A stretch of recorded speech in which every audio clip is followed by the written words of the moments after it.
Linda over here with the comic spot.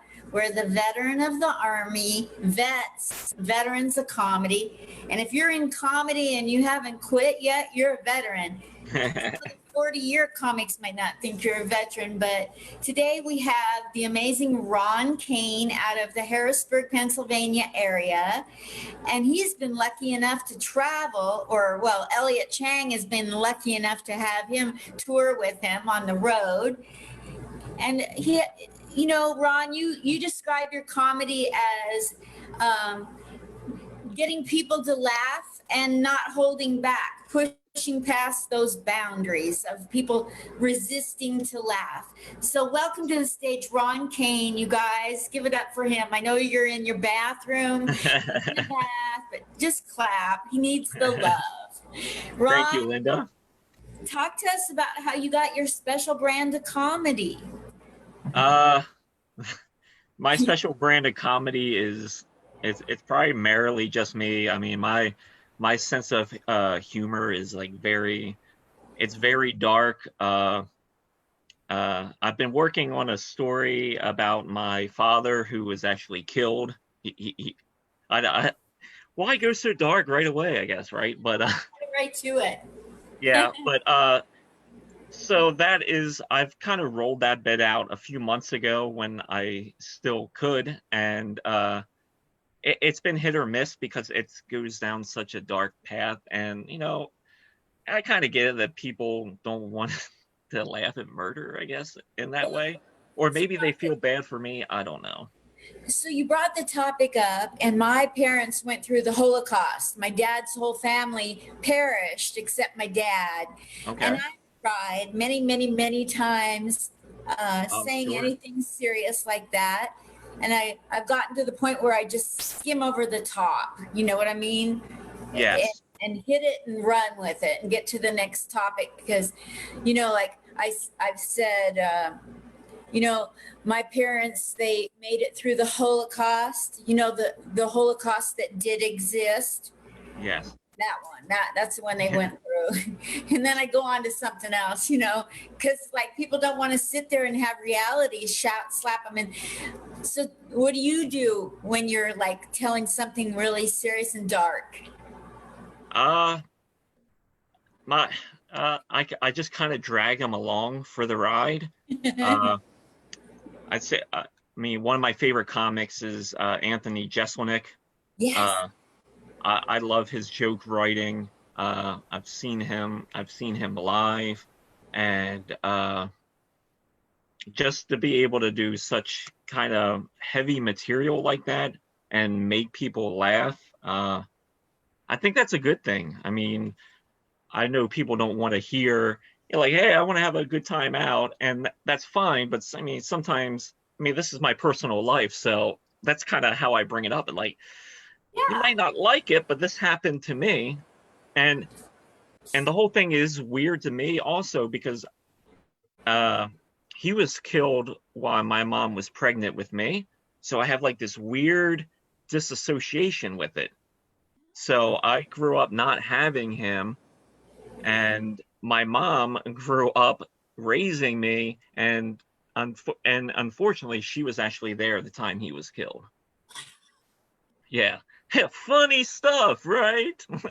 I'm dying to hear what your punchline for that would be. Oh, I've taken it a few different places. um I can say this pandemic has really sucked, but I can say for me, I really concentrated. I made sure that I wasn't going to come out of this pandemic rusty, and I wanted to come out. I wanted my writing to be stronger. So I wrote everything while during the pandemic, or still going on. Yes. Uh, I wrote a lot. I wrote everything from I would just write a simple journal entry to short stories. I wrote pornography just That's so cool. just for something different to keep everything going. Because I Yeah. found because at first during the pandemic, when everything was shelter in place, I was like, first 2 weeks, I was still going over all my material and things like that. But it's like, you know what? I have that down pat. Why do I got to keep pounding it? Because I'll be sick of it. So Yeah. I just kind of went my own route. I come back to those bits still to practice them just to keep them sharp.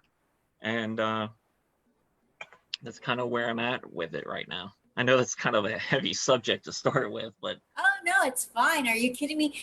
Everybody knows that us comics are a bunch of psych patients anyway. It's the biggest joke in the world. We might as well let the cats out of the bags. yes, yeah. And I know I have it worse than some other people. But I also like to say that I think everybody in their life has suffered some type of heavy tragedy. Thank you. Yeah. And So if you it's relatable. yes, exactly. And I know it's certainly not fun about it, but for some reason, I find things like that funny. I mean, I have a bit that I do about suicide, and people get excited, like, well, you shouldn't talk about this. And I think you should, because no matter how dark something is, there is something funny about it. There is. There's something. My friend, my best friend, who I've been friends with forever, uh, his family has had multiple suicides on his one side of the family, and he's kind of got a dark sense of humor too. But I mean, what are you supposed to do with that? You can't just go around being happy-go-lucky, like, hey, everything's good. You know, and kudos to you, because there are so many people silently suffering so much because suicide is not a topic. We're not allowed to, as humans, we've made it so rough for those with any kind of mental issues. We don't even say it's mental. We just, like, if somebody says, I'm having trouble hanging on, here, call this phone number. Here's a book you can read. When we Yes. need to be there for each other. Yes, yes. So kudos to you for being brave enough to bring it up and to tackle the subject. Yeah. Well, yeah. It's just me. I don't know how to explain it. I bet you're terrific when you're doing it because you see it as funny. So you make it okay for me to see it as funny. Yes. Yeah. Because I have the one bit that I do about suicide. It's just more about. It's not so much the suicide itself. It's more about how being found when you die and being found a certain way, and the positive to suicide, the upside of it is you can control your own death. That's it. That's really the only positive in it. And there is a great punchline that comes along with that. Wow.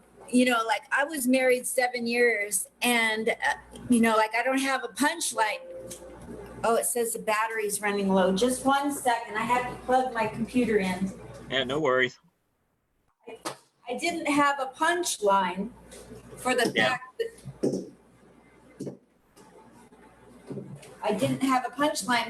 fact that I was married 7 years. Yeah. And then I remembered something very truthful that was, at the end of the marriage, I literally felt like I had 3 options: kill him, kill myself, or get a divorce. Yeah. And I think I picked the best of the 3 options. Yeah, I would say that was a smart move on your part. And it, like, they're all terrible choices, and it was in a day when divorce wasn't the best option either, It was in the early 1979, 80. Yeah. But what are you going to do, And you find a way to take your pain and skim over it and make people laugh at your pain. Yes. Yeah. That's a great way to sum it up. And yeah, it drives me crazy when I see people, they like kill each other out of love, and it's like, no dick or pussy is worth killing yourself over with. Killing yourself over. It's not. No, not at all. It's just not. Yeah. Also, before we go any further, I just want to clarify that I did not tour with Elliot Chang, but I have performed with him Okay, got it. So I just want to put that out there in case someone's like, he never did. He never did. You're right. I never did, but I have worked with him, and he was probably like the first national touring comedian I ever met, and I just had an opportunity a few months ago to work with him at the Church of Satire Comedy Club in Hanover, Pennsylvania. Of all places, of all places in the world, Hanover, Pennsylvania has a comedy club. And oh, you know, Linda, I have a question. Do you know Jim Bryan? I don't know him. He might Okay, be one of my friends, and I just don't know him. okay.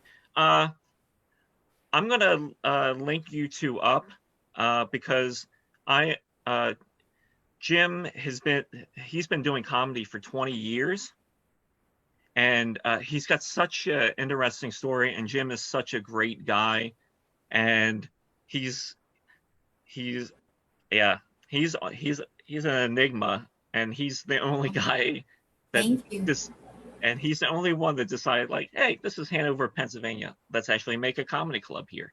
And Oh, he's done it, and is such a great little spot.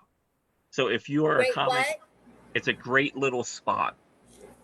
Nice. What's The his name comedy, again? his name is Jim Bryan, BR.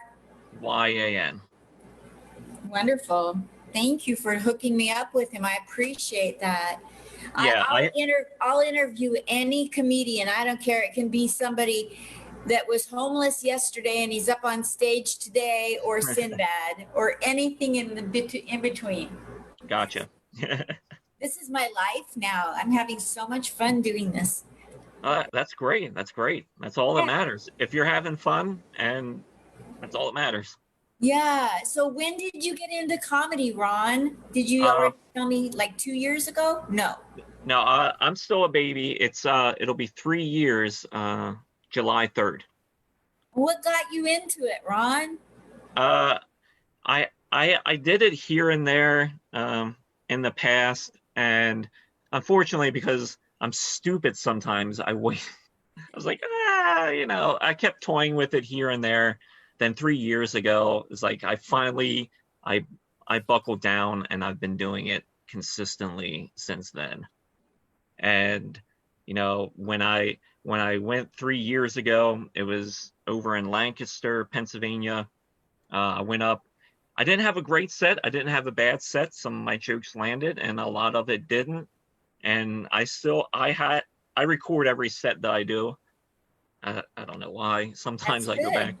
Yeah, sometimes I do go back and listen because I want to improve.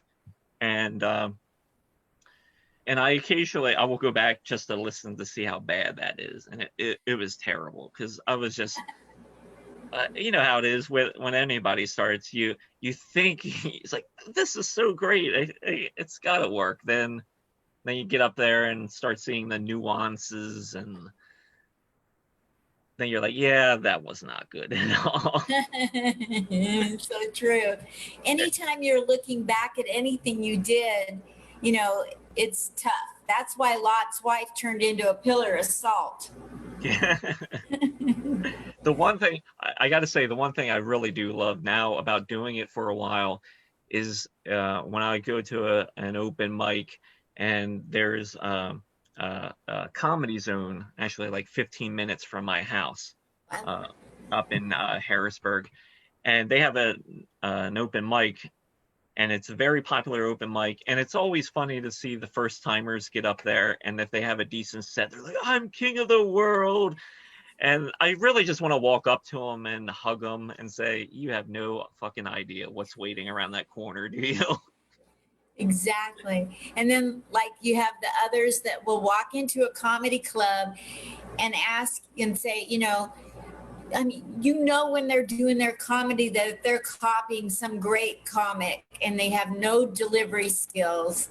They have Yeah. really hardly any jokes of their own. It's just they've taken something they've seen and modified it, and it's not really hack, but it sort of is. And And they want to know when they're going to have their Netflix special, for God's sake. Oh, I know. And that's the one thing I never understood. I think I have a very good self-awareness of where I'm at and where I'm going, and I can tell I grind it really hard. I mean, when you could go out, you know, normally when things are back to normal, I'm at least out at least 5 to 6 nights a week between shows or mics. You just got to keep doing it to get better. Because I just I want to be good at it. Like, I'm not sure if I have any like grand plans, because who knows? Because part of it's talent, then you need a lot of luck and a lot Yes. of the right breaks.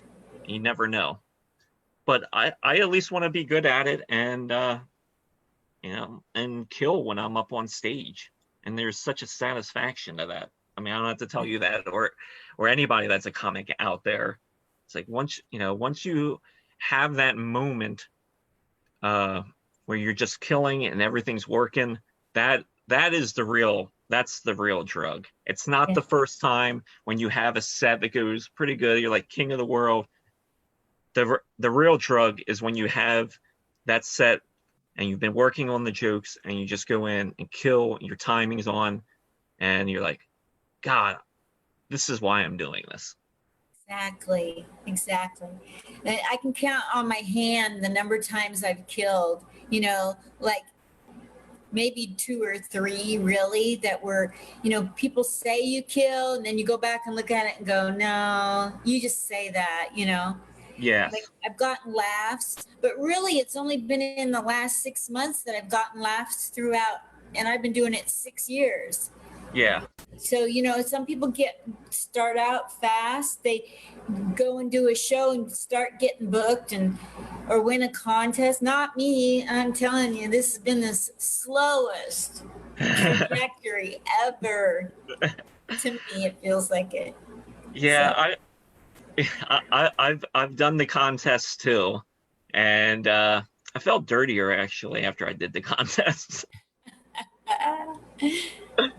I exhausted myself in a contest.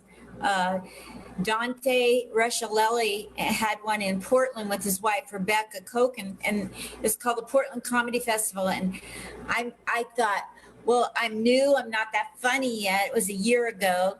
And so I thought the only way I'm going to win, because I have a little bit of a brain injury, only way I'm going to get very far in this is if every single time I go on stage with a brain injury, I have an entirely different set than the other times, you know? Yeah. So I came up with 5 different comedy sets. Wow. By the last one, I almost had a nervous breakdown because I was exhausted. I bet. Not worth it. Yeah, that's a lot to do for a contest. That is a lot. Brain injury or no brain injury. Yeah, really. So what do you want, like when the world opens up, what's a city you would love to go do comedy with, or who would you like to go on the road with, or what are some grandiose goals you have, Ron, past the pandemic? Yeah, definitely. I want to get out to LA, and I want to try and do some comedy out there, because I've heard a lot of different things about LA, so I want to see it for myself. I've been up to New York. New York's an interesting scene. And that's I'm not sure if I'd be really into that, but yeah, I would definitely like to do that. I would like to go on the road. The other thing I've been doing, I've been producing comedy shows, and that's been going pretty well. And You've been doing what? Producing comedy shows. Wonderful. And That's a few months, way. yeah. And you know, I've done a decent amount of shows now. We're actually doing one. Well, it's like a showcase / mic, but no mic, because I'm doing a show next Thursday at a place called HMAC in Harrisburg, because they have their courtyard open, so we can be outside. And I guess, you know, we got to be back a little bit, and I'm staggering the comics in, and I'm messing around with my PA to find the right place where no one has to hold the mic up to their mouth or anything like that. Oh, good. Will you But shoot me that? Send me that information about your upcoming mic showcase so I can promote it on this post. okay, great. That's Yeah, so cool. Where do you I'll want do. people to follow you on the internet, Ron? They can find me on, of course, on Facebook at Ron Caine. They can find me on Instagram at Ron Caine Comedy. I do have a Twitter, but I barely use it, so why bother? I'd rather, yeah. There, you know, I could go into my Twitter jokes, but I'll spare you. It's been lovely talking to you. I wish you all the best in your comedy career. When you Thank come you. out to California, one plane stop before California is Vegas. Stop off and we'll go have coffee and go watch some comedy or try to get up on some comedy when you're here in town. Okay, yeah, that's great because me and my wife are hoping to get back out to Vegas probably soon, once things Awesome. open up. Yeah, So yeah, I'll definitely do that. It went into phase 3 of the reopening, and then yesterday they tailored it back to phase 2. So it's going to be delayed a little bit for safety reasons. Yeah, it is what it is. It is what it is. The world nowadays. Yes. What do you have to say to people how to hang in there until this is all over? Uh, The pandemic. I'm not talking about the racism. That needs to come to an end. But as far as the pandemic, what do you have for people? What wise sage advice? You got I few would gray say. hairs. You got to be wise. I You would got gray hair. say, just watch out for the yeah, watch out for shit. I mean, that's really what it is. I mean, this whole thing with people trying to politicize masks, and this is kind of ridiculous, but I think it's just common sense. I mean, if someone is sick during the winter months in your house, you try and stay away from them because normally they'll pass that bug throughout the whole house. So just use common sense and don't fall for the bullshit. Be smarter than that. Don't line up like sheep on either side. Don't be a sheep. Think for yourself. That's very, very smart advice. Think for yourself and do what you know is right. And quit judging other people. Yeah, I never understood why does anyone care whether or not they have to wear a mask or not, or why someone else isn't, or why they are. You just put it over your mouth and nose. How hard is that? It's like, get over it. Yeah. Just worry about your darn self Yes. in a good way. Make sure you do what you need to do. I have to write Yes. this down. Thank you, Ron Caine. Now you've been a doll. Shoot me anything where you want it promoted. And you're now a graduate of the Comic Spot. And so anytime you have something you want to promote, hit me up and I'll put you on to say it to people live. Great, I appreciate that. And thank you for having me, Linda. I appreciate that. Just 1 second. There. So please hit me up if you'd like to come back on to promote. I will do. And thank you for having me, Linda. This has been a lot of fun. Thank you so much for coming on, Ron. Ron Caine, you guys. Follow him. I'll put the links See ya. up. Bye. Bye.